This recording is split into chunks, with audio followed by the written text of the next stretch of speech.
My daughter-in-law, Vanessa, went on a trip with my son and the kids.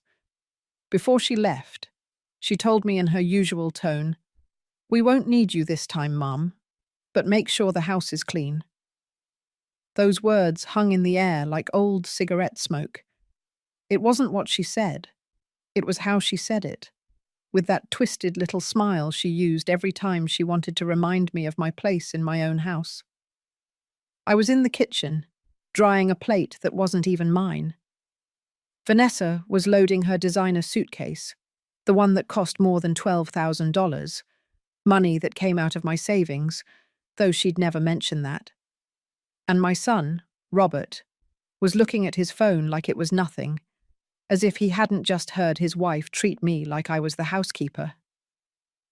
"Did you hear me, Amelia?" she said again, now using my name like it was an order. "The house clean, the floors, the bathrooms, and please, don't touch our things." Our things, in my house, but I didn't say anything. I just nodded, like I had for 2 years. Because that's what mothers do, right? They keep quiet. They endure. They forgive. Over and over again. Robert finally looked up. "Mum, are you okay?" I wanted to scream at him. I wanted to ask him when I stopped being his mother and became just another piece of furniture in his marriage. But I just smiled at him. "Sure, sweetie, have fun." The kids hugged me before they left. Matt, at 12 years old, squeezed me tight. "I'm gonna miss you, Grandma." Lucy, the youngest, kissed my cheek. "Why don't you come with us?" Vanessa pulled Lucy's arm. "Because your grandma has things to do here. Come on." The door slammed shut with a heavy thud. The silence that followed was so heavy that I had to sit down. And then, in that moment, as I looked at the keys to my house on the table, keys they used as if they were their own, something inside me broke. But not like before. This time it wasn't pain. It was clarity. I got up. I walked to my bedroom. Well, what was left of it. Now it was the guest room, because they needed the master for their family. I opened the drawer where I kept my important papers, and there was the deed to the house. In my name? It had always been in my name. I picked up the phone. My hands were trembling, not from fear, but from something I hadn't felt in years. I dialed a number I had sworn I would never dial again. "Celia," I said when she answered. "It's me. It's Amelia. And I need help." There was a long silence on the other end. Then, the voice of my sister, whom I hadn't spoken to for 15 years, sounded clear. "Sister, what happened?" "What happened is that I stopped being myself, and this time I'm going to get myself back." I hung up. I looked out the window. Robert's car was already turning the corner. I had 7 days before they returned. And when they came back, nothing was going to be the way they left it. Because sometimes, the only way to get your life back is to close the door on those who turned it into their territory. If this story has touched your heart at all, subscribe to the channel, because what happens next, nobody expected. Even that night, I couldn't sleep. I sat in the living room with a cup of chamomile tea that got cold in my hands, staring at the walls of what was once my home. You know, there's a moment in every woman's life when she stops seeing herself in the mirror, not because she's aged, but because she's become invisible to everyone, even to herself. I wasn't always like this. There was a time when Amelia Cortez was a name people spoke with respect. I was 28 when I was widowed. Robert had just turned 5. My husband, Joseph, died in an accident on the highway heading toward Dallas. An 18-wheeler, a curve, and in 1 second, my life was split in 2. I was left alone, with a small child, no savings, and a mortgage to pay. But I didn't sink. I couldn't afford that luxury. With Joseph's life insurance money, $95,000 that seemed like a fortune then, I opened a stationery store in the Queens neighborhood. Amelia's Stationery, I called it. Nothing fancy, nothing luxurious, but it was mine. For 30 years, that store was my second child. I opened at 7 o'clock in the morning and closed at 8 o'clock at night. I sold notebooks, pens, copies, prints. I knew every client by name. Mrs. Lopez, who bought poster board every week for her grandkids' school projects. Mr. Miller, who printed his legal documents with me because he said I was the only one who didn't overcharge him. With that business, I paid for Robert's private school. I bought him new uniforms every year, even if I wore the same blouse for 3 seasons. I gave him English lessons, computer classes, everything I never had. When he got to college, I sold my car, a Ford Focus from 2005 that still ran perfectly, to pay for his engineering tuition. Mum, you'll see, when I graduate, I'll pay you back everything, Robert would tell me while I ironed his shirts for his presentations. And I believed him. Because that's how mothers are. We believe. When he graduated, I got a loan for $180,000 to give him the down payment for his first apartment. It's an investment, Mum. When I sell it, I'll pay you back with interest. I signed without a second thought. 2 years later, he sold that apartment. I never saw a single dollar back. I invested it in a business, Mum. It's going to make us a lot more money. Just be patient. Then he met Vanessa. The first time I saw her, I knew there was something about her I didn't like. It wasn't her expensive clothes or the way she spoke like she was chewing her words. It was the way she looked at my house, my store, me, as if she were evaluating how much each thing was worth, how much she could get out of it. But Robert was in love. And when a son is in love, the mother steps aside. They got married in a wedding that cost $320,000. I contributed $85,000. It's so your son can have the special day he deserves, Vanessa told me while choosing the most expensive ballroom. I closed the stationery store for 3 days to go to the bank, take out the loan, and hand it over. At the wedding, Vanessa sat me at a table in the back, next to some distant cousins I didn't even know. Robert was so busy with the photos that he barely said hello. It was there, watching my son dance with his wife under those bright lights that I helped to pay for, when I started to disappear. 3 years later, when Joseph was born, they named him after my husband, although Vanessa wanted to change it. Robert came to my house. Mum, we need your help. With the baby, Vanessa can't work. Could we stay with you for a few months? Of course, son. This is your house. The months turned into years, and my house became theirs. I sold the stationery store a year ago. Vanessa convinced Robert it was time for me to rest. You've done enough, Mum. Now we'll take care of you. But no one asked me if I wanted to rest. No one asked me if I wanted to keep working. Feeling the chime of the little bell on the door, the smell of fresh ink, the conversations with my customers who were more like family than my own blood. With the money from the sale, $340,000 now, Robert invested in his business.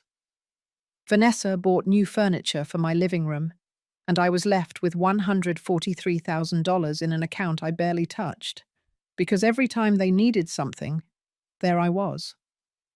I stood looking at my reflection in the dark living room window, a 67-year-old woman, with grey hair pulled back in a loose ponytail, wearing a robe that had seen better days. When did I stop being Amelia to become the mother-in-law? To become Mum, I need money? To become the woman who cleaned bathrooms she didn't dirty and cooked meals no one thanked her for?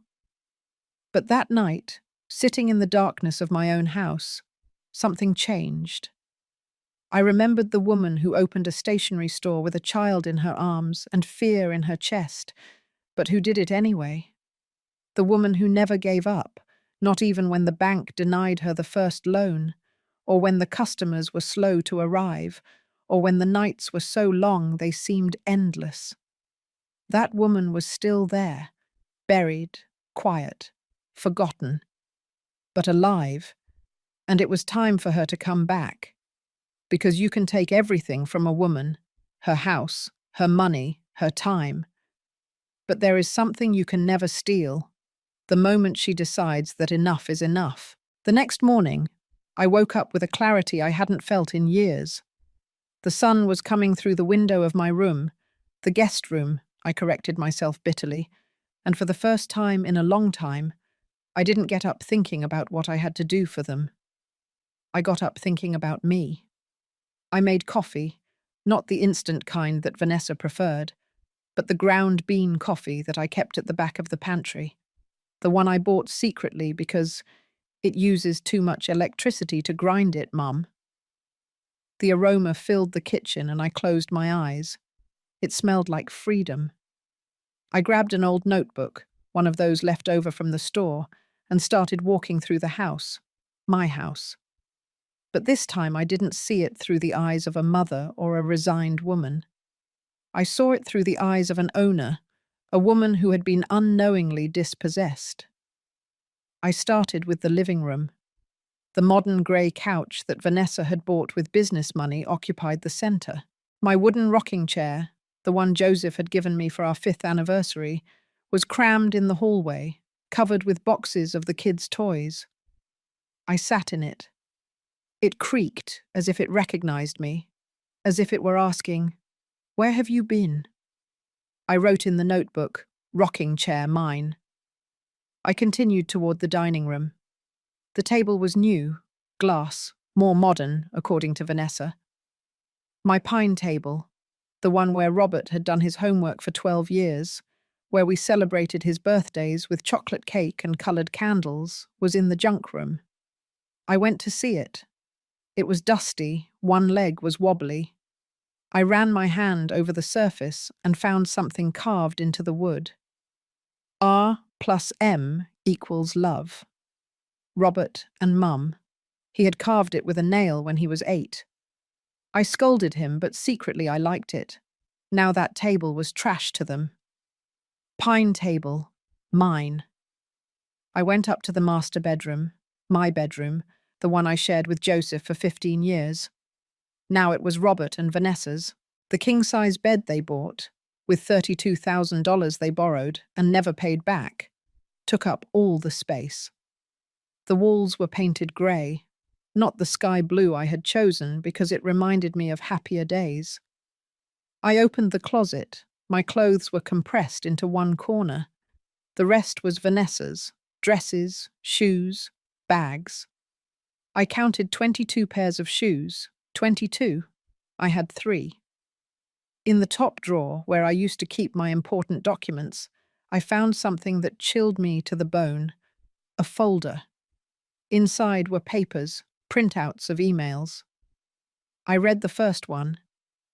"Robert, my love, I've already convinced your mum to lend us another $85,000 for the business. She's so gullible she didn't even ask what it was for. I told her it was to expand, and she gave it to me without a second thought. With this, we've gotten $215,000 from her. And the best part is she thinks we're going to pay it back someday." The emoji, that emoji laughing at me. My hands shook so much that I dropped the paper. I took a deep breath. I kept reading. "I already spoke with the notary. If your mum signs the power of attorney we're going to present to streamline the will paperwork, we can use the house as collateral for the loan. She won't even notice. It's our chance to get the money we need. I almost have her convinced."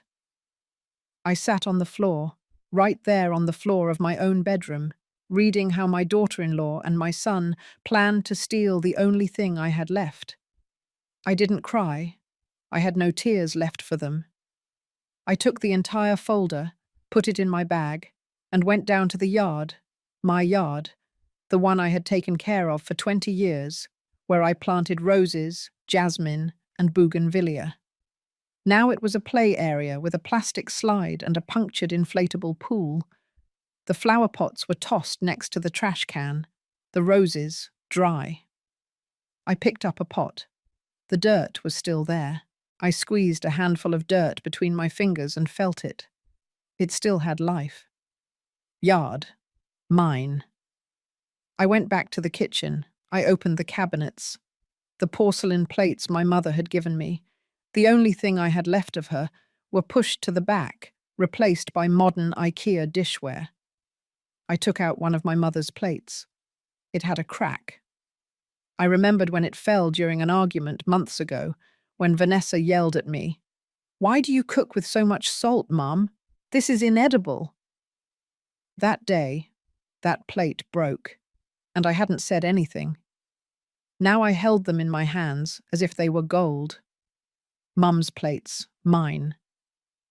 I spent 3 hours doing that inventory. 3 hours counting everything they had taken from me without asking, not just things, memories, dignity, space. My list ended with 17 items, 17 things that were mine and had been relegated, hidden, forgotten. But there was something else at the very end of that list. Something I wrote with a steady hand. Amelia Cortez, mine. I sat down again in the empty living room with the email folder next to me and my inventory notebook on my lap. I picked up the phone. I dialed Celia's number. This time she answered on the first ring. "Sister," I said, "I need you to come over. I have something to show you." "What happened, Amelia?" "What happened is that I found the truth. And now I really am going to get my life back. All of it." There was a pause. Then I heard her voice, clear and firm. "I'm on my way. Give me an hour." I hung up. I looked around. This house had been my prison. But prisons only work when you don't realize the key was always in your own pocket. And I had just found mine. Because sometimes the first step to recovering yourself is not to confront the person who took everything from you. It's to take inventory of what you still have and realize that that is enough to start over. Celia arrived exactly 53 minutes later. I saw her park from the window. She was driving a simple but well-maintained car, a white Toyota Corolla. She got out with a leather briefcase under her arm and sunglasses that she removed before knocking on the door. When I opened it, we stood looking at each other in silence. 15 years. 15 years without seeing each other. And there was my younger sister, with shorter hair, some grey strands she didn't bother to hide, and those same brown eyes that looked at me from childhood. "Amelia," she said simply. "Celia." We didn't hug right away. There was too much broken time between us, too many words that were never said. "Come in," I said, stepping aside. She walked in slowly, looking at every corner as if she were memorizing the house. She stopped in front of a photo on the wall. Robert, as a child, at his elementary school graduation. I was next to him, smiling, wearing my store uniform because I had come straight from work. "You look happy there," Celia said quietly. I was. We sat down in the living room. I poured her coffee. My hands were still trembling a little, not from nerves, but from everything I was about to let go of. "Sister," Celia began, setting the cup on the table. 15 years ago, you closed the door in my face. You told me I just wanted your money, that I was jealous, that Robert was right about me. Do you remember?" I closed my eyes. Of course I remember. I do. "Then tell me, what changed?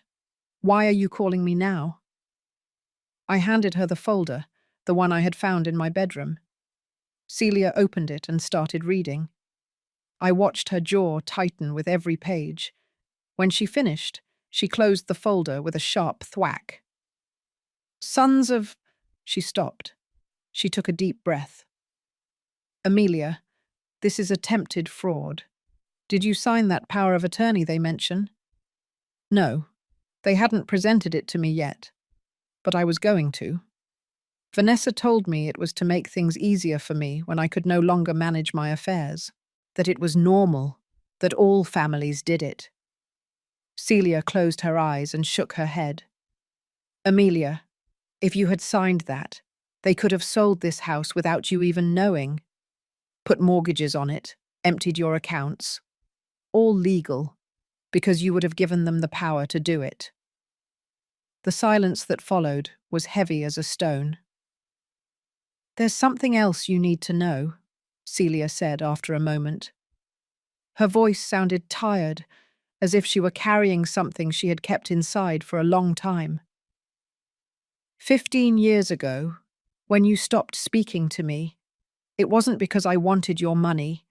It was because I said no to Robert. I looked at her, not understanding. Your son came to my house. He was 26 years old. He told me he was in a jam, that he needed urgent money, that it was for a business that was going to change his life. He asked me for $120,000. He said he had asked you for it, but you didn't want to give it to him. I felt the floor moving beneath my feet. I had just started my practice, Celia continued. I didn't have that money, but I took out a loan. I gave him the $120,000. He made me sign a promissory note. He promised he would pay me back with interest in 6 months. Celia, I never saw a single dollar, Amelia, not one. When I went to look for him, Vanessa, they were already dating then, kicked me out of their apartment.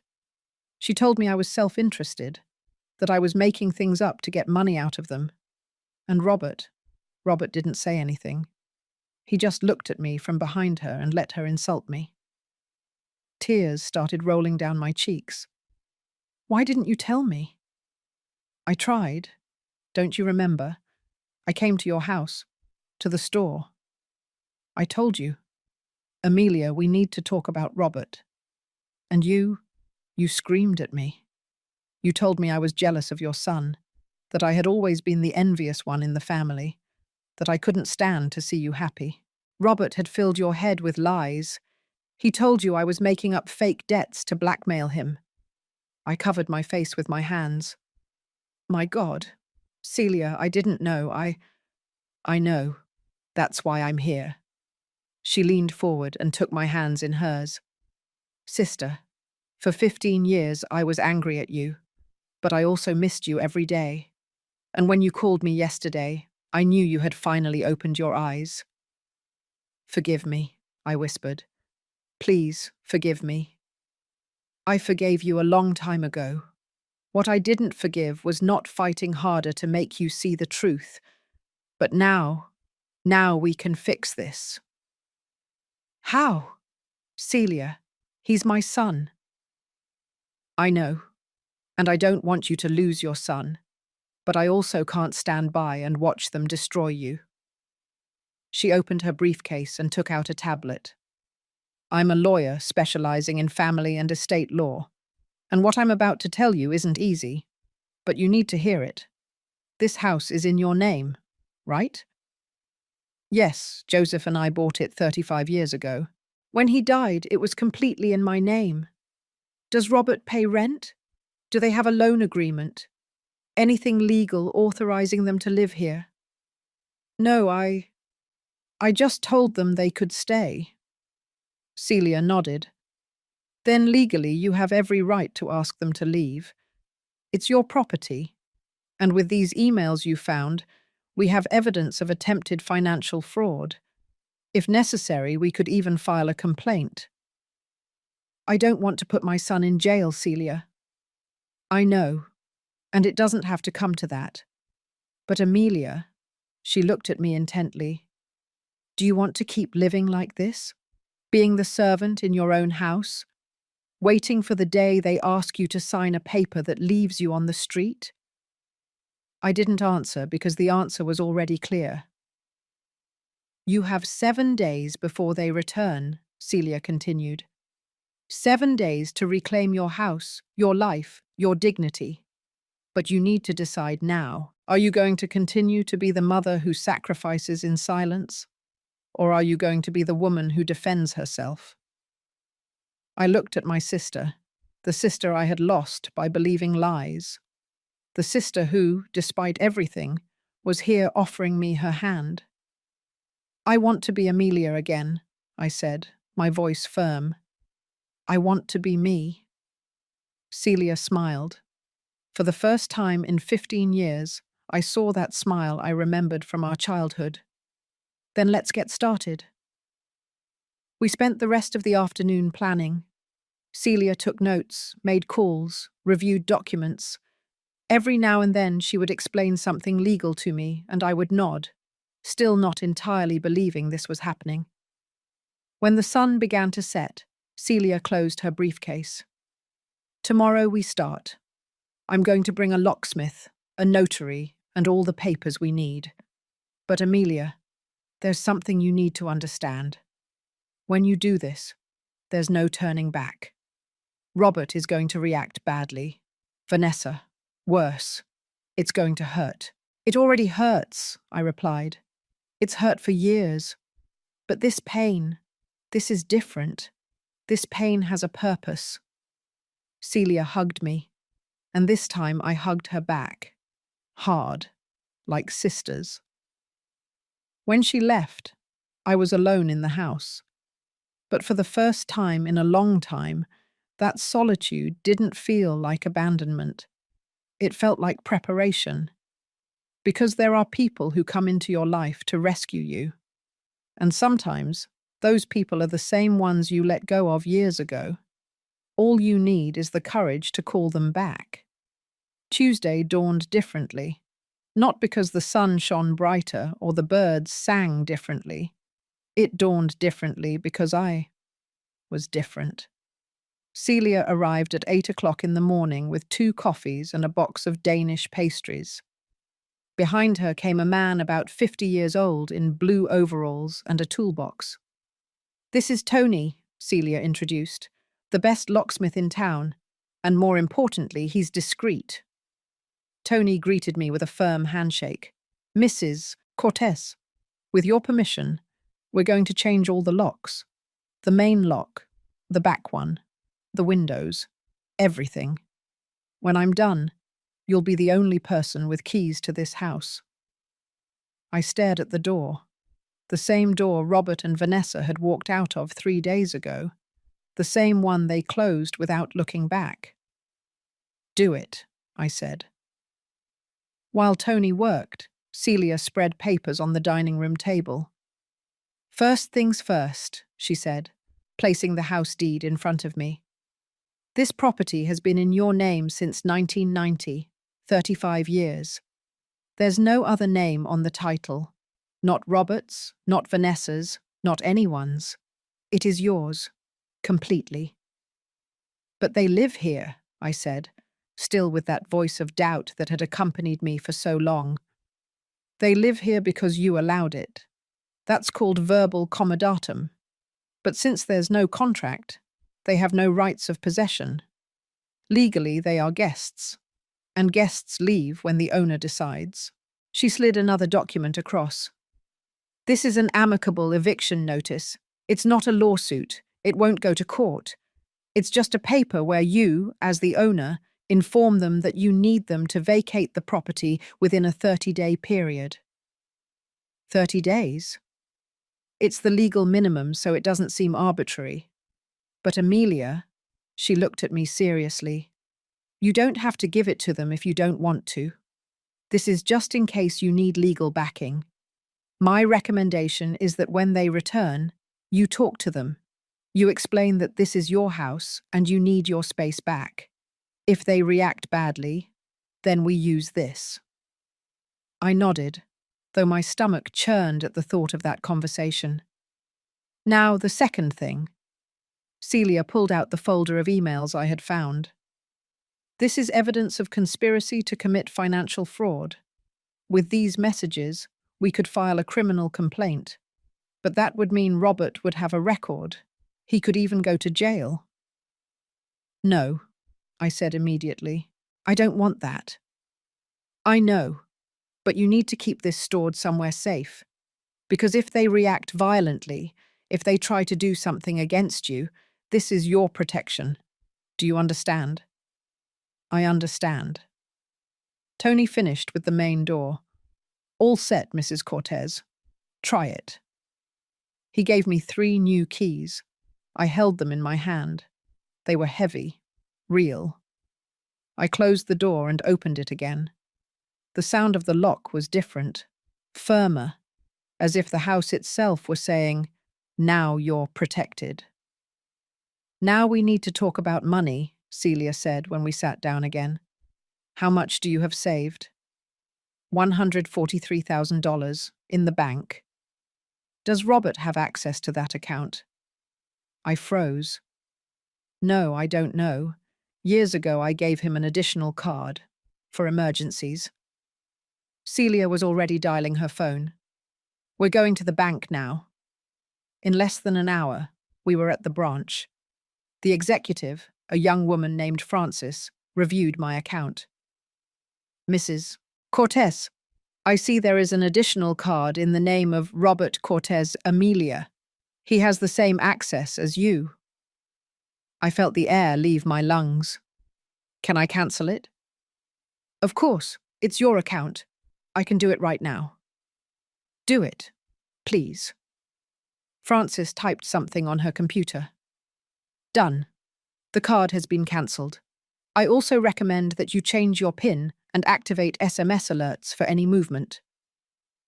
"There's something else," Celia intervened. "We need to open a new account, in my sister's name only, at a different bank."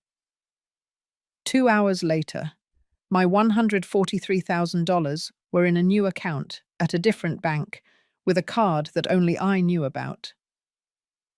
"Now he can't touch you," Celia said as we left the bank. "Your money is safe." But I still didn't feel safe. I felt like I was betraying my son. Celia must have seen something on my face because she stopped in the middle of the street and grabbed my shoulders. "Amelia, listen to me closely. Protecting what's yours is not betrayal. Setting boundaries is not cruelty. What we are doing is justice. It's taking back what they never should have taken." We went back to the house. Tony had finished with all the locks. He handed me a set of 6 keys. "Your fortress is ready, ma'am," he said with a smile. When he left, Celia and I stood in the middle of the living room. "And now?" I asked. "Now you reclaim your space." We spent the rest of the day reorganizing. We pulled the rocking chair out of the hallway and put it back in the living room. We moved Vanessa's grey couch to the junk room. We brought my pine table into the dining room and cleaned every inch until it shone again. We went up to the master bedroom. Celia looked at me. "Do you want your room back?" I looked at the king-size bed. I looked at the closet full of Vanessa's clothes. And for the first time, I said what I really thought. I want them to leave. We started packing. Not with violence, not with vengeance, with respect, but with firmness. We folded every garment, every sheet. We put everything in boxes. Their shoes, their perfumes, their things. By Wednesday night, my bedroom was mine again. I had put on the blue sheets I liked. The photos of Joseph were back on the nightstand. The smell of lavender that always relaxed me filled the space. I sat on my bed.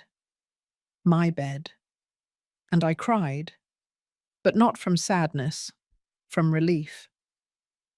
"Something else is missing," Celia said Thursday morning. "What?" "Security." She brought a technician who installed 3 cameras. One at the entrance, one in the backyard, one in the living room. They connect to your phone. You'll be able to see everything in real time. Isn't that excessive? Not when there's $340,000 at stake and documented attempted fraud. Amelia, you need to protect yourself. On Friday, Celia had one more idea. "Do you remember the stationery store? Your customers?" Of course. Do you still have their contacts? Some. Why? Because when Robert and Vanessa return, they're going to try to discredit you. They're going to say you're crazy, senile, manipulated. And you need people who will speak for you, people who truly know you. I spent the afternoon calling old clients. Mrs. Lopez, Mr. Miller, Ms. Johnson. One by one, I told them what was happening. One by one, they told me, "Count on me, Amelia." By Saturday, 6 days after they left, the house was unrecognizable. It was my house again. Celia stood looking at everything with her arms crossed. "How do you feel?" "Scared," I admitted. "They come back tomorrow." "I know. But look at everything you accomplished in 6 days. You reclaimed your house, protected your money, changed the locks, installed cameras, gathered support. Amelia, you built your freedom." She was right. But still, my heart beat like a drum when I thought about seeing Robert walk through that door. "What if I regret it?" I whispered. "What if when I see him I can't do it?" Celia hugged me. "Then you'll have me, and you'll remember why you started this. Not for revenge, for dignity." That night I couldn't sleep. I sat in my living room, in my rocking chair, staring at the door. Tomorrow, when they opened it with their old key, they would find a new lock. And on the other side, a new woman too. Because freedom isn't given away, it's built, brick by brick, decision by decision. And sometimes it only takes 72 hours to change an entire life. Sunday dawned with a clear sky that seemed to mock the storm I felt in my chest. Celia arrived early with bags from the grocery store. "We're going to make some food," she said. "You need to be busy or you'll go crazy thinking." She was right. My hands trembled as I peeled potatoes. Every time I heard a car pass on the street, my heart jumped. "What time did they say they'd arrive?" Celia asked. "Robert sent me a message last night. We'll get in around 5 o'clock, Mum. We'll grab dinner on the way." I looked at the clock. It was 10 o'clock in the morning. 7 hours. The doorbell rang and I nearly dropped the knife. "Relax," Celia said. "It must be her." "Her?" Celia smiled mysteriously and went to open it. She returned with a young woman, about 23 years old, with her hair pulled back in a ponytail and clear eyes that looked at me shyly. "Amelia, this is Sarah," Celia introduced. "Sarah, this is my sister." The girl held out her hand. "Nice to meet you, Mrs. Cortez." "Sarah?" I repeated, confused. Celia served all three of us coffee, and we sat down. "Let me explain," my sister began. "Sarah is a nursing student at the university. She just arrived from Chicago to do her practicals at the General Hospital. She needs a safe, clean place to live that's close to the hospital. And that doesn't cost an arm and a leg, because she's barely getting by on her scholarship." I looked at the girl. She looked like a kind person, one of those who still smiles even when life isn't easy. "I don't understand what this has to do with me," I said. "You have 3 bedrooms in this house," Celia continued. "One is yours, the other was Robert and Vanessa's, and the third, the one that was the kids', is also empty. How about you rent a room?" My mouth fell open. "Rent? Celia, I've never—" "Listen to me. First, it would give you a fixed monthly income. Sarah can pay $450 a month. That's what a room costs in this area. Second, you would have company. You wouldn't be alone in this big house. And third," Celia leaned forward, "when Robert and Vanessa arrive today and see that someone else is living here, they will immediately understand that things have changed, that this is no longer their house." Sarah spoke for the first time, her voice soft. "Mrs. Cortez, I don't want to cause you any trouble, but I promise I'm very tidy, very respectful. I study a lot, so I hardly make any noise. And well, my mum had a stationery store in Chicago. Lucy's Stationery, she called it. You met her many years ago when you went to a conference there. I looked up, surprised. Lucy Miller? Your mum is Lucy? Sarah's eyes filled with tears. She was. She died 2 years ago. Cancer. But she always talked about you. She said you gave her advice that saved her business when she was just starting out. That you were very generous with her. The memory came back like a wave. Lucy. A young woman, scared, who sought me out at that stationery conference back in 2005. I gave her my suppliers, my contacts, my tricks. I never asked for anything in return. Your mum was a brave woman, I said, my voice cracking. Like you, Sarah responded. That's why, when Ms. Celia told me your story, I knew I wanted to help you. Even if it's just with my presence, with my rent, with whatever I can. I looked at Celia, then at Sarah, and for the first time in days, I truly smiled. When can you move in? Sarah let out a sigh of relief. My things are in the car. It's only 2 suitcases. Then welcome home. The next few hours passed in a whirlwind. Sarah brought her things. We gave her the room that had been the kids'. We cleaned it together. We put on clean sheets. We placed her desk next to the window so she would have natural light for studying. It's perfect, she said, looking around with bright eyes. Thank you so much, Mrs. Cortez. Call me Amelia. At 4 o'clock in the afternoon, the 3 of us were in the living room. Celia was reviewing some papers. Sarah was studying anatomy on her laptop. And I was looking at the clock every 30 seconds. 4:57 p.m. My phone vibrated. A message from Robert.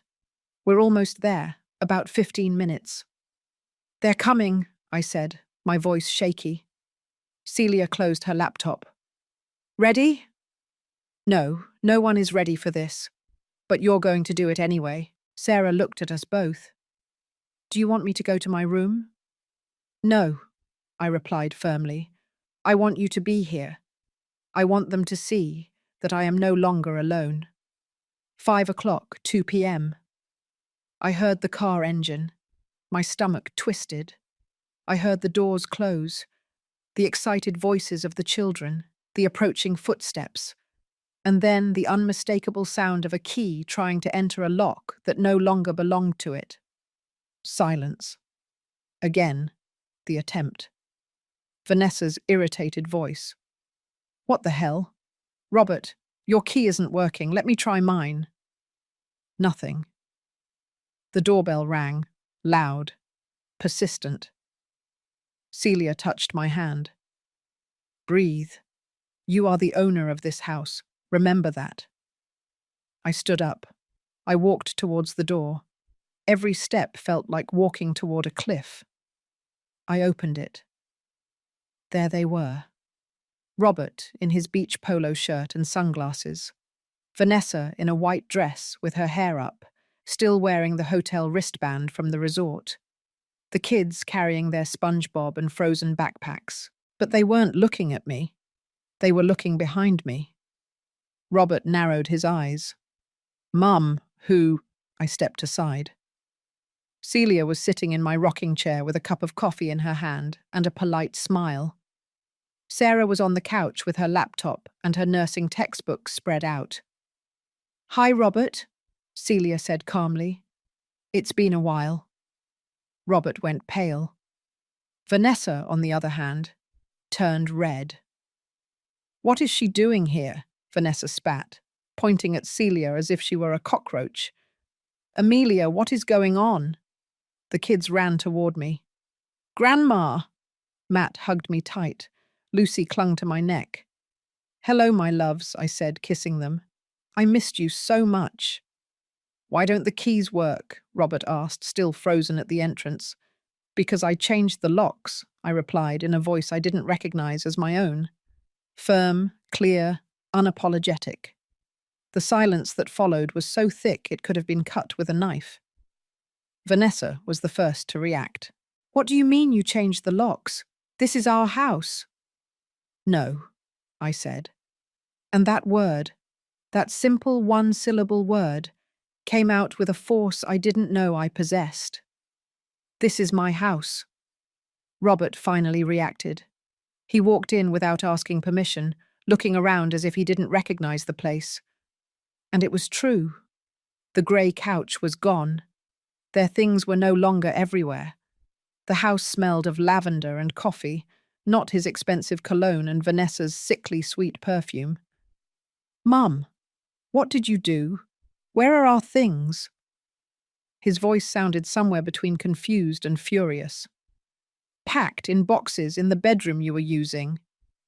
"What?" Vanessa ran up the stairs. We heard her opening doors, screaming. She came down in a fury.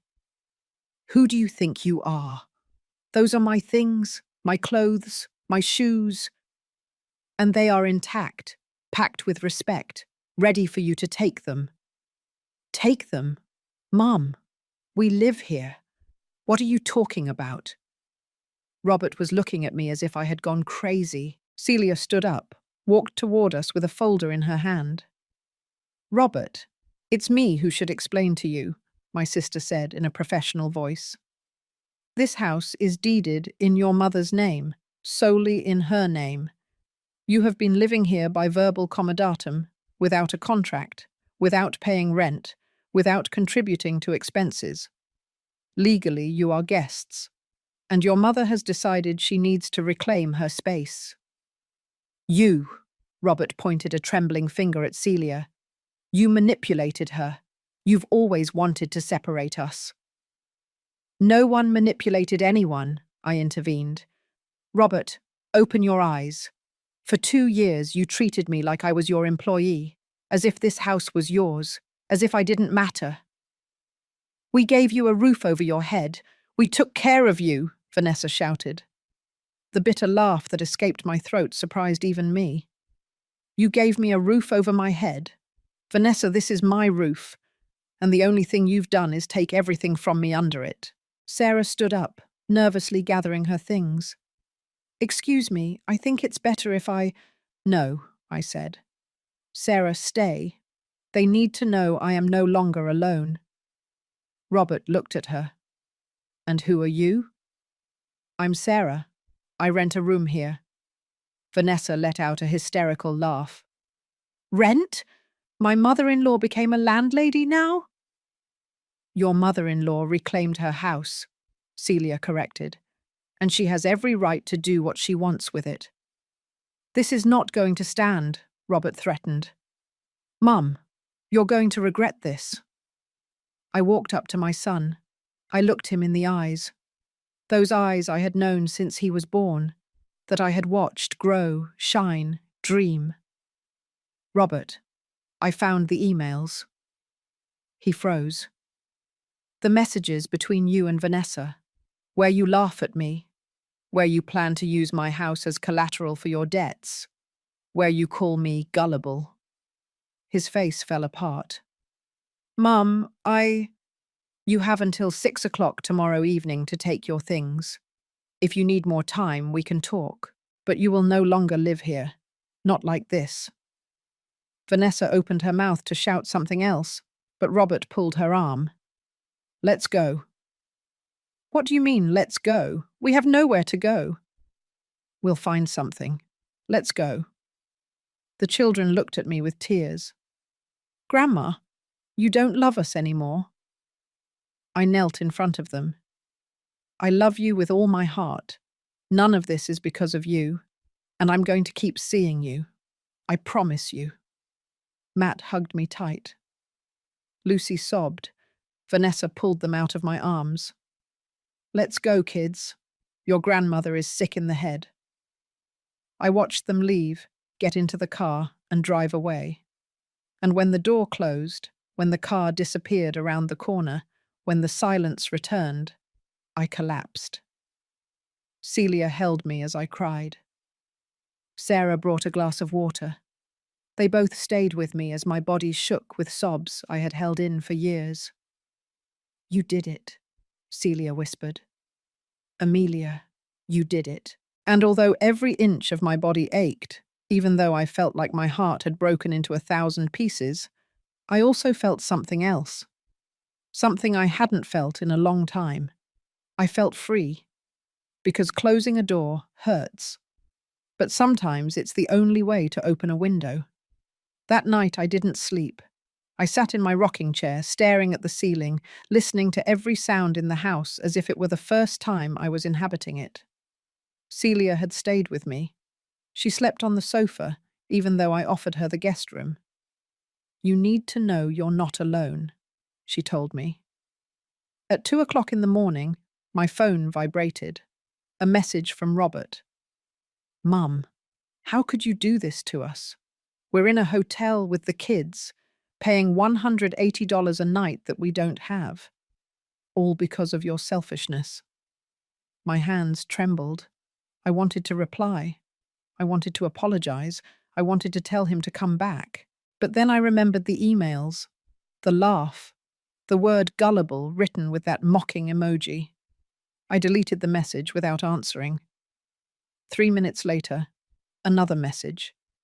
This time from Vanessa. "I hope you're happy, Amelia. You took the roof from your own grandchildren. What kind of grandmother does that? You are selfish and a bad person. Robert is devastated because of you."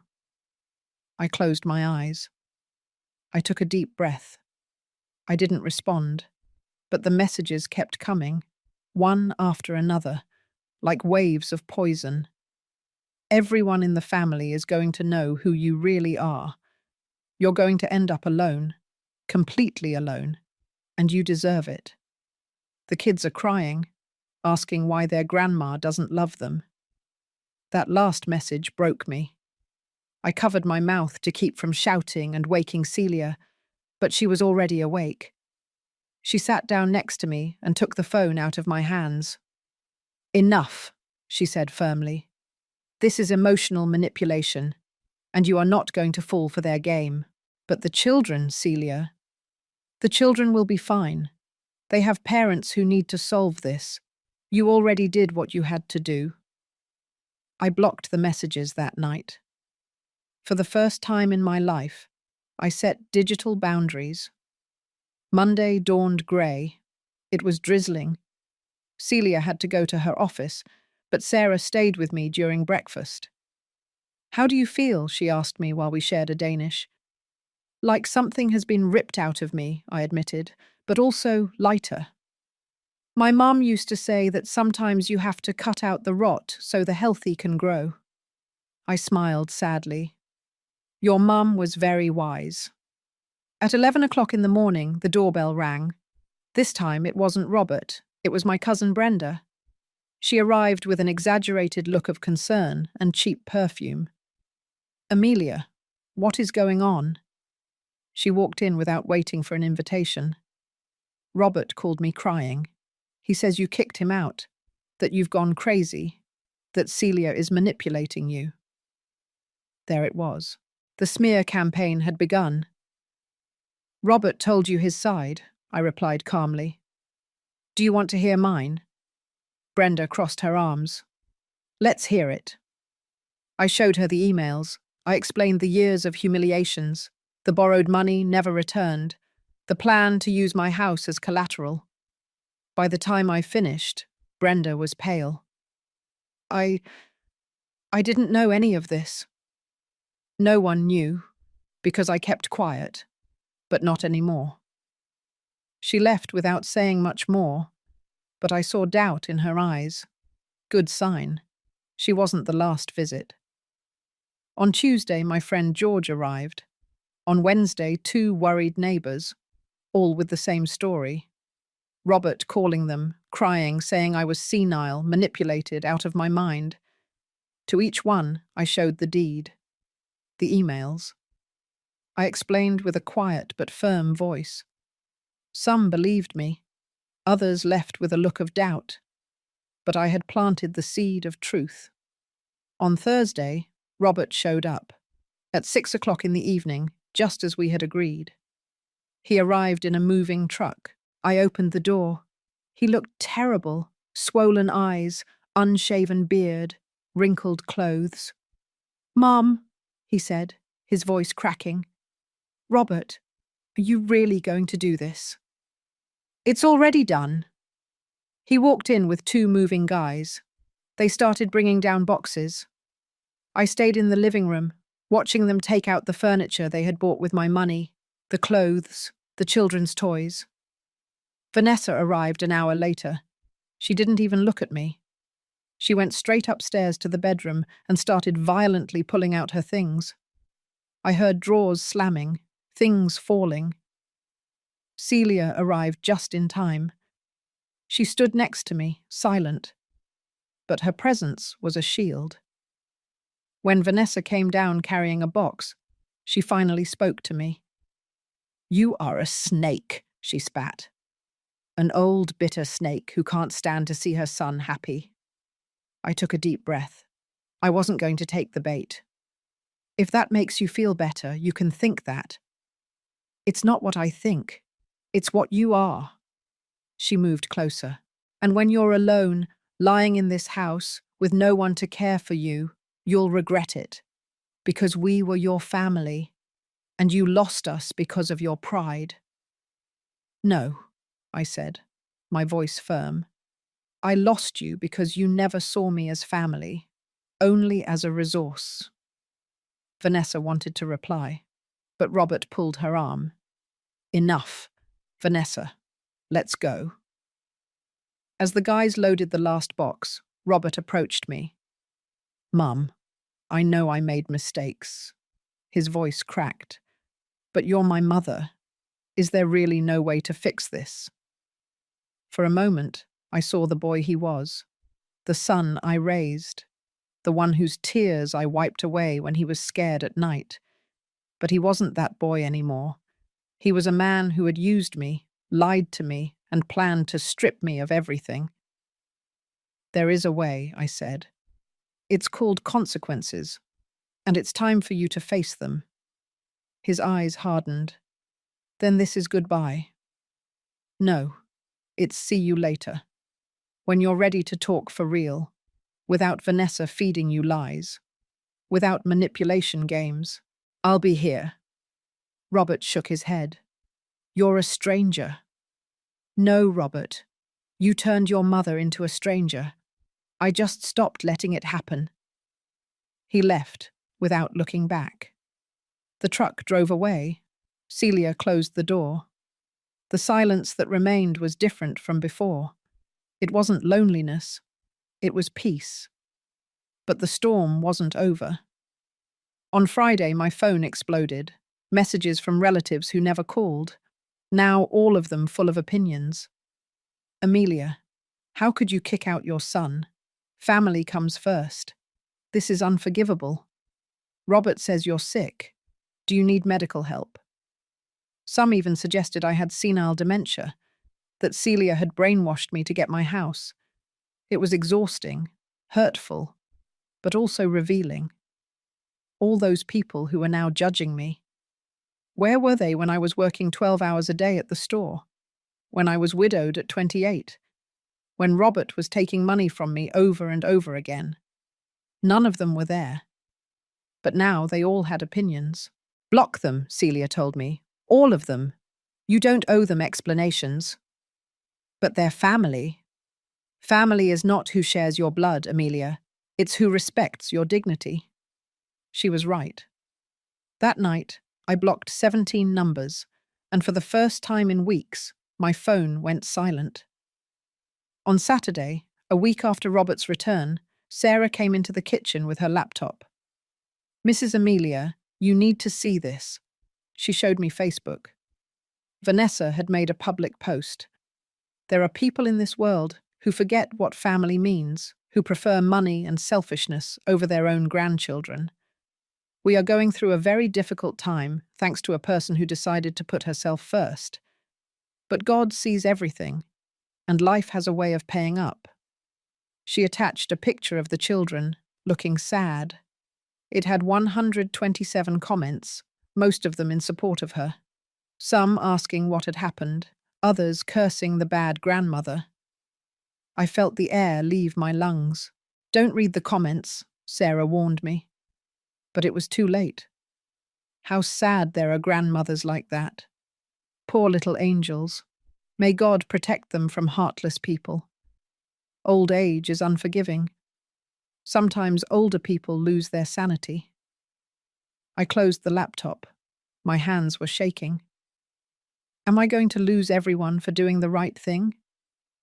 Sarah took my hands in hers. "Mrs. Amelia, my mum always said, the truth doesn't need to shout. It just needs time. Give them time. The people who truly know you will know who you are." That night I received an unexpected message. It was from Matt, my grandson, from Robert's phone. "Grandma, I miss you. Did I do something wrong? Is that why you don't love us anymore?" I cried. I cried like I hadn't cried in days. I responded immediately. "My beautiful love, you didn't do anything wrong. I love you with all my heart, and I will always be your grandma. Nothing will change that. Things between adults are complicated, but my love for you will never be complicated. It will always be simple, pure, and forever. I love you, Matt." There was no answer. Robert probably read the message and blocked the contact, but it had gotten through, and that was enough. 1 week, 7 days of attacks, lies, manipulation, but I was still standing, and my house, my real home, was still mine. Because when you decide to take back your life, not everyone will understand. Some will attack you, others will judge you, but the ones who matter, the ones who truly love you, will stay. And finding out who those people are is the most painful and most necessary gift life can give you. 2 weeks after Robert left, the storm still hadn't subsided, but it had changed form. It was no longer shouts or slamming doors. Now it was something quieter, more poisonous.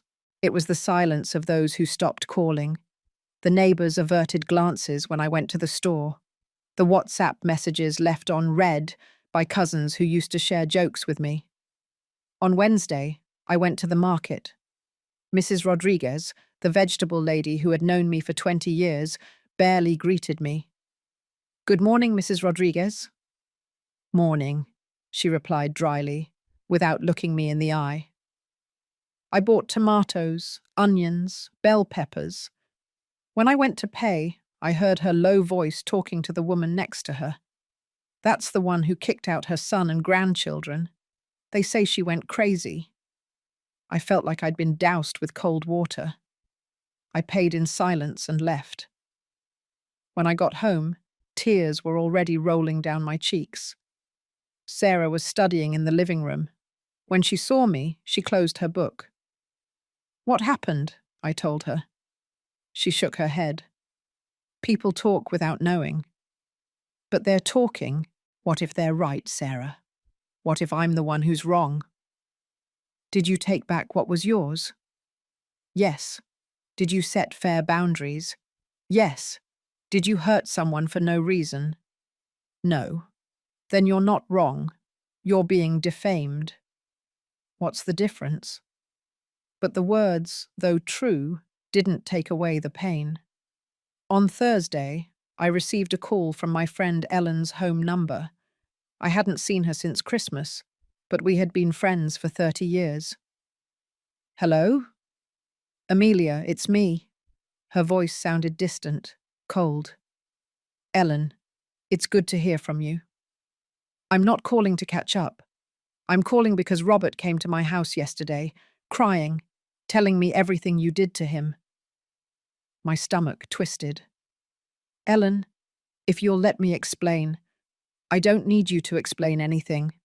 I've known that boy since he was a baby. I know what kind of son he is. And honestly, Amelia, I'm disappointed in you. A mother doesn't do what you did." A mother also doesn't deserve. Don't interrupt me. I called to tell you not to count on me for anything. I don't want to know someone capable of doing that to her own flesh and blood. She hung up. I was left holding the phone, trembling. Celia arrived that afternoon and found me sitting in the rocking chair, staring at the wall. What happened? I told her about Ellen, about Mrs. Rodriguez, about all the little stabs that felt worse than a direct blow. Celia sighed. Robert and Vanessa are doing exactly what I expected. A systematic smear campaign. They go person by person, crying, playing the victims. And what do? Nothing. I looked at her, confused. The truth doesn't need active defense, Amelia. It just needs time. Eventually, people will see who Robert really is, but you have to be patient. I don't know if I can do it. That night, I couldn't eat dinner. I went to bed early, but sleep didn't come. At 11:30, my phone vibrated. An unknown number. I hesitated, but answered. Hello? Silence. Then, Vanessa's voice, cold as ice. I hope you're happy, Amelia. You destroyed this family. Vanessa, how did you get this number? It doesn't matter how. What matters is that you know the kids are doing badly. Matt won't eat. Lucy cries every night asking for you. Is that what you wanted? My heart wrenched. Vanessa, I never wanted. Yes, you did. You wanted to punish us for not obeying you like your lapdog. Well, congratulations, you succeeded. But when those children grow up and hate you, remember this moment. Let me talk to them. No, you no longer have the right. You earned this. She hung up. I was left sitting in the darkness, trembling, the phone still at my ear. Had I done the right thing? Or was I really destroying my family? On Friday, something changed. I was having breakfast when a message arrived on the family group chat. That group where everyone was, cousins, aunts, nephews. The one that used to be for birthday wishes and meeting announcements. Robert had written, Family. It is with sadness that I inform you that my mother is going through mental health issues. We have tried to help her, but she refuses. She is now living with strangers in the house, referring to Celia and an unknown tenant. If anyone can talk to her and make her see reason, I will be grateful. The children need her. He attached a photo. It was me, taken from outside my house, through the window. I was in my pajamas, my hair messy, looking tired. He had spied on me. He had come to my house secretly and photographed me without my consent. I felt a mixture of disgust and terror. The messages started coming in. Oh, poor Amelia. Old age is cruel. Can't we do something legal? Take her to a doctor. Robert, count on us. That's not your mum. It's the illness. I couldn't breathe. I picked up the phone and called Celia. When she answered, all I could say was, They're destroying me. 20 minutes later, she was at my house. I showed her the group, the messages, the photo. Her face hardened in a way I had never seen. This has crossed the line. This is defamation, invasion of privacy, and harassment. What do I do? First, you leave that group. You don't participate in their circus. Second, we document everything, screenshots, dates, times. And third, she paused, we need evidence of your mental lucidity. How? You're going to see a doctor, a psychiatrist, ideally. They're going to give you a complete evaluation, and when you walk out of there with a certificate that says you are perfectly sane, Robert won't have anywhere to hide. The following Monday, I was sitting in the office of Dr. Patricia Hernandez, a psychiatrist with 30 years of experience. She asked me questions, many questions about my life, my family, my recent decisions. She asked me to solve logical problems, to remember sequences, to talk about my emotions. 3 hours later, I left with an official document. The patient, Amelia Cortez Velez, 67 years old, presents full mental faculties, intact memory, adequate logical reasoning, and complete capacity for making decisions about her estate and her life. No evidence of cognitive decline, dementia, or psychiatric alterations that compromise her judgment was found. She is in full use of her mental and legal faculties, signed, sealed, and with a professional license number. When I showed it to Celia, she smiled. "This is gold, Amelia, pure gold." That night, Celia wrote a message in the family group, from my account, but drafted by her. "Good morning, family, this is Amelia. I have read the recent messages with sadness. It hurts me that I am spoken of as if I were incapacitated, when the reality is very different. I am attaching a recent psychiatric evaluations that confirms I am in full use of my faculties. The decisions I have made regarding my estate are mine, conscious, and just. I respect that everyone has their opinion, but I will not allow myself to be defamed. I wish you all the best." I attached the PDF of the medical certificate. The silence that followed was deafening. No one responded, but 3 people left the group, including Robert. On Wednesday, something unexpected happened. I was watering the yard when a car parked in front of my house. 2 figures got out. It was Matt and Lucy, alone. I ran toward them. "Kids, what are you doing here? Where are your parents?" Matt, at 12 years old, looked older than I remembered, more serious. "We ran away, Grandma." "How?" "Dad and Mum went to run an errand. They left Lucy with the neighbor and me alone at home because I'm old enough. I went to get Lucy and we took an Uber. I had $34 saved from my birthday." Lucy hugged my legs, crying. "Grandma, I miss you. Why don't you visit us anymore?" I knelt in front of them, tears rolling down my face. "My loves, I have missed you every second of every day." "Mum says you hate us," Lucy said, her voice cracking. "She says we're not your family anymore." "That's a lie, a very big lie. You are and always will be my family." Matt looked at me with eyes that seemed too old for his age. "Grandma, I heard the fights. I heard when Mum told Dad they were going to get money from you, that you were stupid. I didn't understand before, but I do now." I froze. "Matt.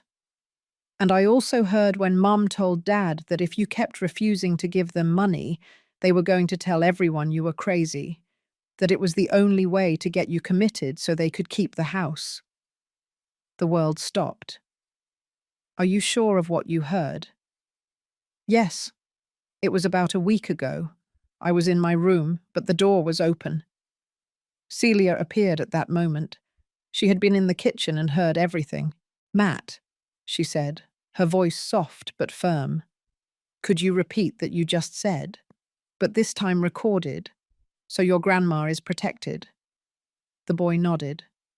And there, in the living room of my house, with a voice recorder on Celia's phone, my 12-year-old grandson told everything he had heard. When he finished, Celia turned off the recorder. "This changes everything," she said. I called Robert. He answered on the 3rd ring. "The children are with me. They are fine. Come get them," I said before he could speak. I hung up. Half an hour later, Robert and Vanessa arrived in a fury. They knocked as if they wanted to break down the door. I opened it with Celia at my side. "How dare you keep them here without our permission?" Vanessa yelled. "They came on their own," I replied calmly. "Because you manipulated them?" "No," Matt interrupted, stepping out from behind me.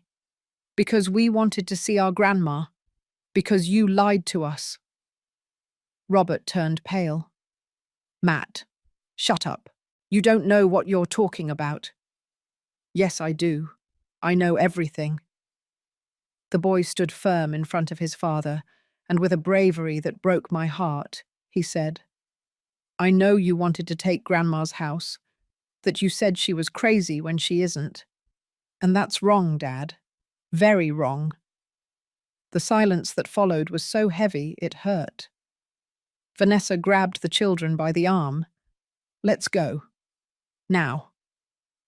But before leaving, Robert looked at me, and for the first time in weeks, I saw something in his eyes that wasn't anger. It was shame. When they left, I collapsed onto the couch. See, Celia said, sitting down next to me, the truth always finds a way out. Always.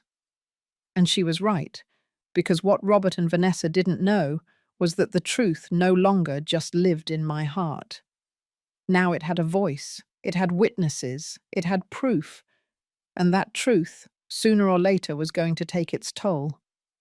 Because you can lie to half the world, but you can never lie to a child who heard you when you thought no one was listening. The days after the children's visit were strange, as if the universe had pressed the pause button. Robert didn't call again. Vanessa stopped writing venomous messages. The family group chat remained in sepulchral silence. But I knew it was the calm before the final storm. Celia spent more time at my house, working from her laptop in the dining room. Sarah studied for her final exams. And I tried to get back to a routine that seemed to have been lost years ago. On Tuesday morning, while I was making coffee, Celia came into the kitchen with a thick folder. Amelia, I need you to see this. I sat down. She spread out documents as if it were a scene from a lawyer movie. I investigated everything I could about Robert and Vanessa's business, the one that was supposedly going to make them rich. And it doesn't exist. Well, it existed. It was a multi-level marketing company, one of those that promises you'll make millions selling miracle products, a classic pyramid scheme. I felt a hollow in my stomach.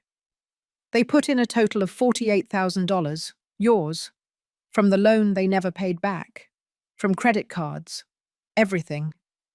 And what happened to that money? It evaporated. The company went bankrupt 8 months ago. The owners fled to Miami with everything.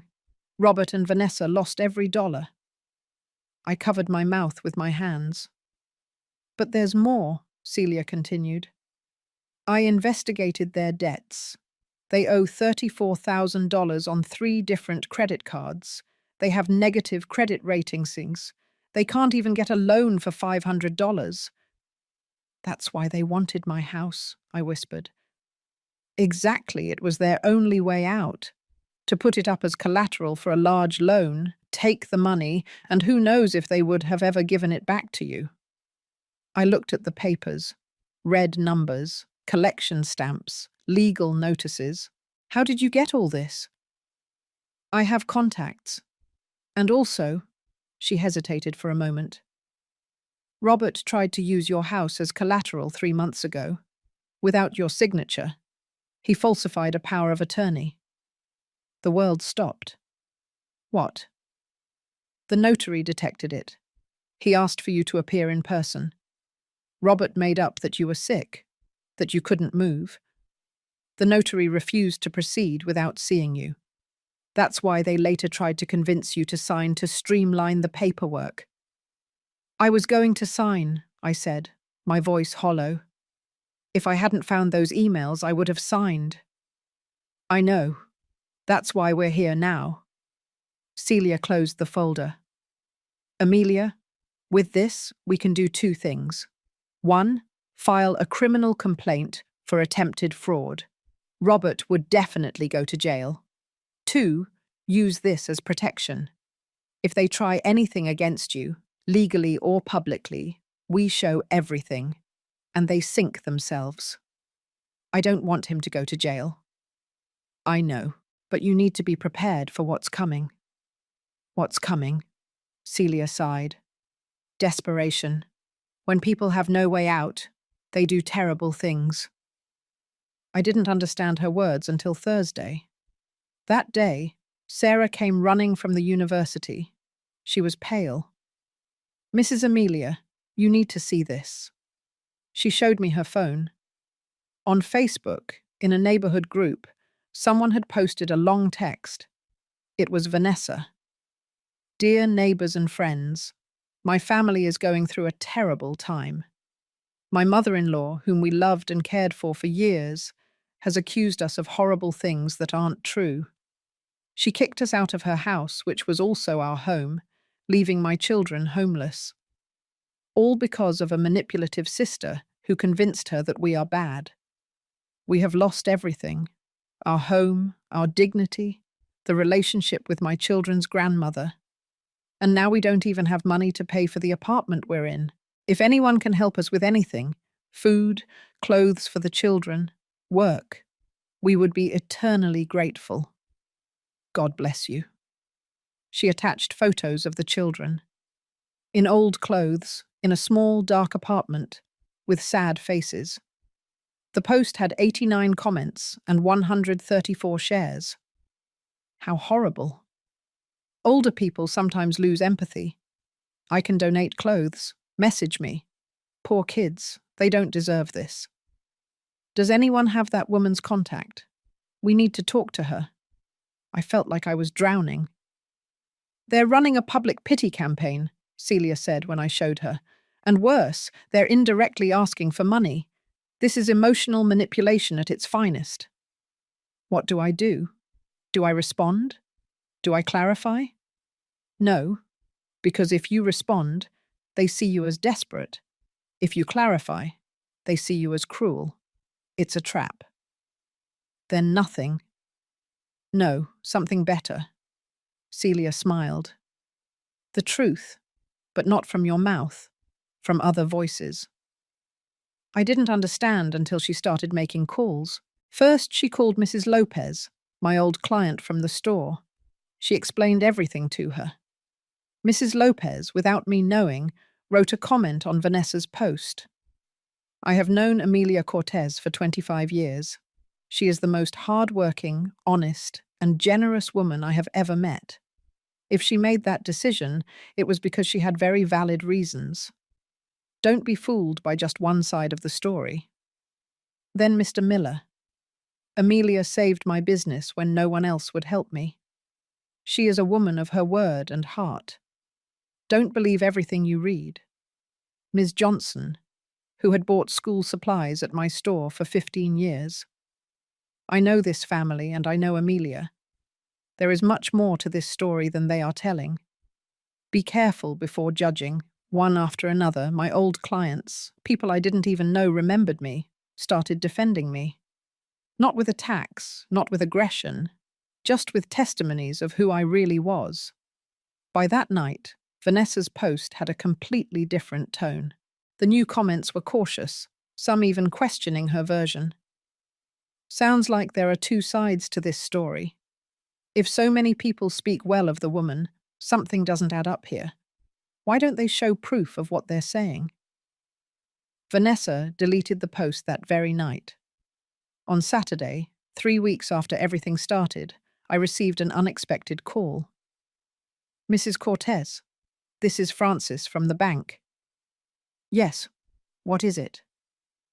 "I wanted to inform you that someone attempted to access your old account, the one we cancelled. They used old passwords and correctly answered the security questions." "Who?" "I can't give you that information over the phone, but the attempt was blocked. I just wanted you to know that someone has sensitive information of yours. Please change all your passwords." I hung up with my hands trembling. Robert. He had tried to steal from me. Celia arrived half an hour later. I told her. Her expression hardened. "Enough. This has to end." "How?" "With the complete truth, face to face." That night, Celia drafted a message. She sent it from my phone to Robert's.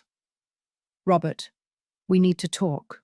The three of us, You, Vanessa, and me. No children, no third parties. Monday at 10 o'clock a.m. at my house. If you don't come, I will proceed legally with everything I have. The decision is yours. The answer came 5 minutes later. We'll be there. Sunday was the longest day of my life. I couldn't sleep, I couldn't eat. I just walked around the house, going over everything I was going to say in my mind. Sarah made me some herbal tea. It's going to be okay, Mrs. Amelia. The truth always wins, and if not, then it wasn't the truth. Celia arrived early Monday. She brought her folder of documents, her recorder, and something else. A notary. A notary? I asked. Just in case. If we reach an agreement, we'll document it immediately, leaving no room for regret. At 10 o'clock, 3 a.m., they knocked on the door. I took a deep breath. Celia squeezed my hand. Remember who you are, and why we came this far. I opened the door. Robert looked terrible.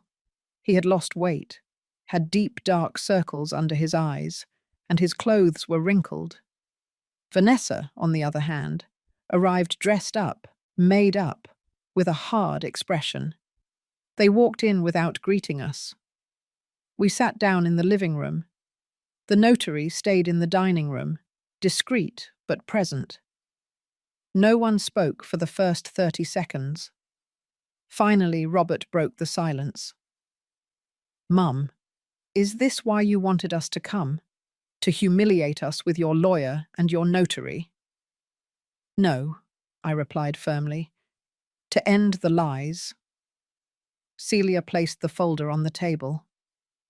Robert, Vanessa, we are going to put all the cards on the table, and at the end of this conversation, you will decide if you want to resolve this as a family or in court.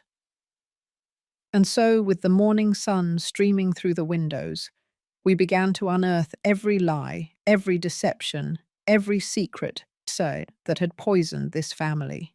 And although it hurt like pulling a thorn stuck down to the bone, it was the only way to start healing.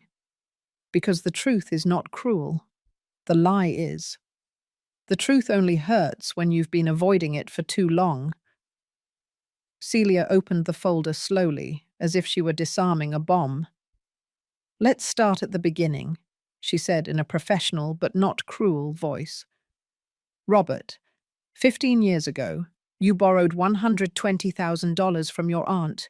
You never paid it back. Robert opened his mouth, but Celia raised her hand. Then your mother gave you $180,000 for the down payment on your apartment. You promised to pay it back. You didn't. Then $85,000 for the wedding. Another $85,000 for the business. Summing up everything your mother gave you in cash, loans, direct payments, it comes to $547,000. In 8 years. Vanessa tried to interrupt. She gave it to us. They were never loans. There are messages where you yourselves call it borrowed money, Celia cut in. But let's continue. The business. That multi-level marketing company you put nearly $500,000 into. It went bankrupt. You lost everything, correct? Robert nodded, looking at the floor. Now you owe $34,000 on credit cards. You can't get any credit. And 3 months ago you tried to use this house as collateral for a loan, without Amelia's signature, with a falsified power of attorney. Robert turned pale. I was going to ask her permission. Lie, Celia exploded. The notary has a record that you said she was sick, that she couldn't appear. That is fraud, Robert. That is punishable by jail time. We weren't going to do it, Vanessa yelled. We were just exploring options. With falsified documents, I said, finding my voice. With my fake signature. Vanessa, you looked me in the eyes for months, knowing you were planning to rob me and laughing at me. I showed them the printed emails, the same ones I had found weeks ago. Robert read them. I watched his face change. First confusion, then horror. Vanessa, You wrote this. It was a joke, she said, her voice trembling. A joke? Calling me gullible is a joke? Planning to steal my house is a joke? We weren't going to steal it. We just needed a big loan to get out of the hole. With my house as collateral, without asking me. And if you couldn't pay, I would lose my home. The silence that followed was so thick it hurt to breathe. Celia continued, relentless. Then comes the smear campaign, telling the whole family that Amelia is senile, the photo taken without permission, the Facebook post asking for pity and money, and the attempt to access her bank account last Friday. Robert looked up sharply. What? I didn't. Vanessa looked away. It was you, Robert said to his wife in a voice I had never heard from him. Cold, broken. We needed the money. We're going to be evicted from the apartment. And for that, you were going to steal from my mother?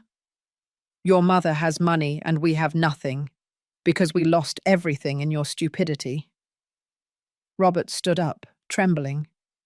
The multi-level marketing business was your idea. We were going to be rich, you said. We just needed initial investment. I believed you. And now we are ruined because of you. Don't put all the blame on me. You also wanted easy money, but I didn't want to steal from my mother. Was that your idea? Vanessa fell silent, looking at him with eyes full of rage. And in that moment, I saw something I never thought I would see. Robert choosing. He turned toward me. There were tears in his eyes. Mum, I'm sorry. Robert, no. Let me say it. Please. He knelt down in front of me. Literally, he knelt. I have been the worst son in the world. I used you. I lied to you. I stole from you.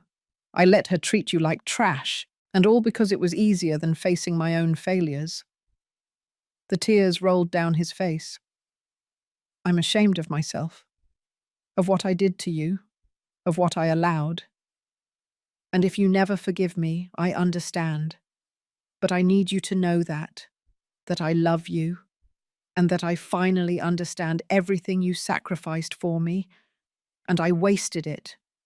Everything. Vanessa stood up. Are you seriously going to grovel like that? Yes, Robert replied without looking at her. Because she deserves it. And you and I need serious help. We can't keep going like this. If you think I'm going to... I've already filed for divorce, Robert said simply. Vanessa froze. What? This morning, before coming here, I spoke to a lawyer. I can't do this anymore, Vanessa. This isn't a marriage. It's a toxic partnership that's killing all of us. She looked at him with pure hatred. She grabbed her purse. You're going to regret this, Robert. I already regret many things. This won't be one of them. Vanessa walked out, slamming the door. Her expensive perfume lingered in the air, but she was gone. The notary discreetly retreated to the kitchen. Celia closed the folder. Robert, my sister said in a softer voice. What are you going to do now? I don't know, he admitted. Look for a job. A real one. No more weird schemes. Get a small apartment I can afford and try to be a better father to my children and a better son. If my mum lets me.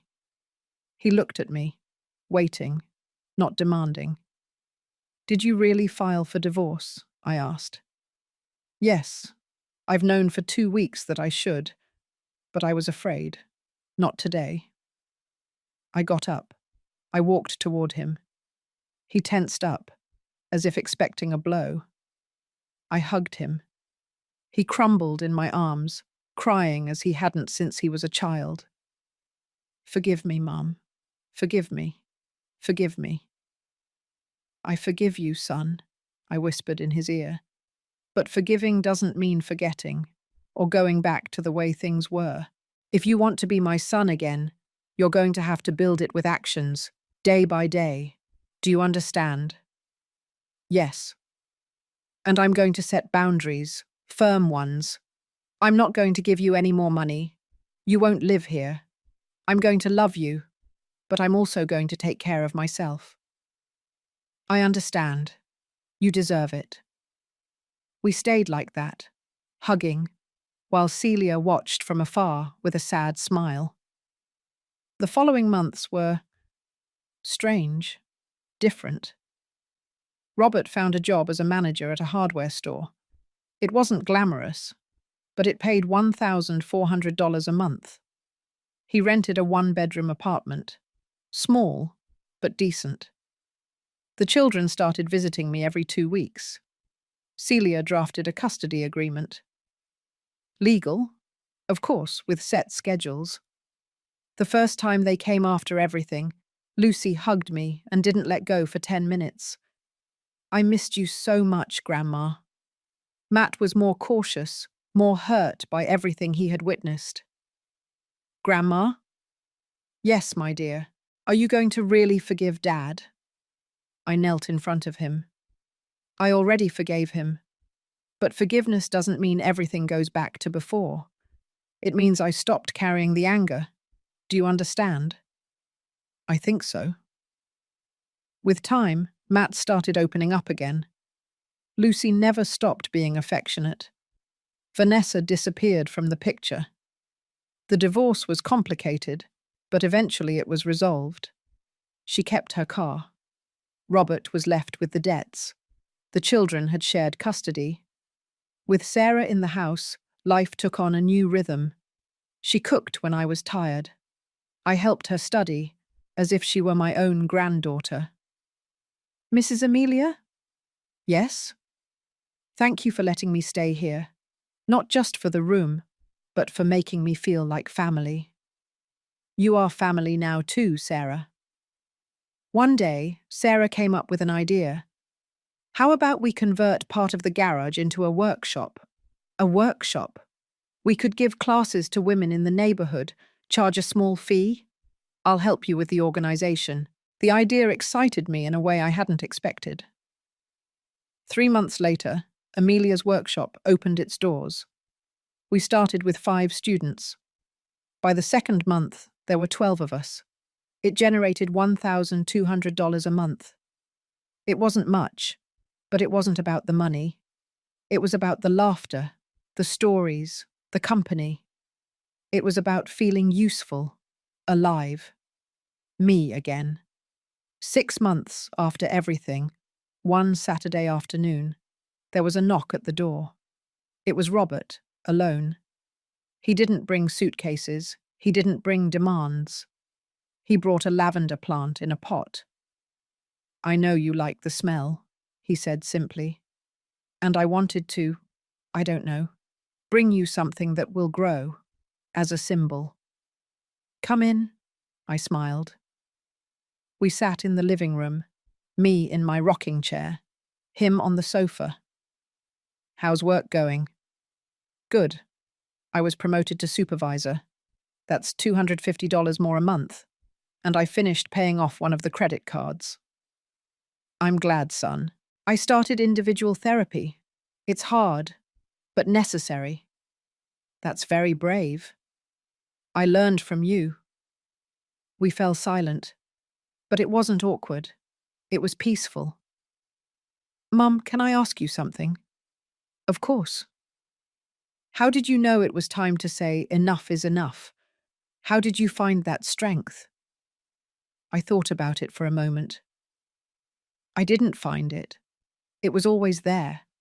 It was just buried under years of fear, guilt, and the need to please.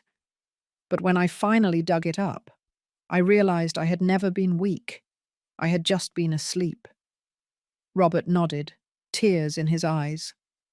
I'm going to spend the rest of my life making it up to you. No, I said firmly, but with love. You're going to spend the rest of your life being the best version of yourself. Not for me, for you, for your children. That's the compensation I want." He stood up to leave.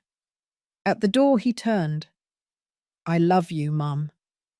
And I love you, son. Always." That night I sat in my rocking chair. Celia was visiting, drinking wine on the sofa. Sarah was studying in her room. "You know what the strangest thing about all of this is?" I asked my sister. "What?" "For years I thought losing Robert would be the end of my world. But when I lost him, when I closed that door, I discovered there was a whole universe waiting for me on the other side." Celia raised her glass. "To the universes we discover when we close the right doors." We clinked glasses. I looked around. My house. My home. It smelled of lavender. It sounded like laughter from the workshop that would be coming the following week. It felt like home. It wasn't perfect. Robert and I were still healing. The children were still processing their parents' divorce. Vanessa still spoke ill of me on Facebook, though no one paid attention anymore. But I was at peace, because I had done the hardest thing a mother can do: choose herself without stopping loving her son. And it turns out, both things could exist at the same time. The workshop was full.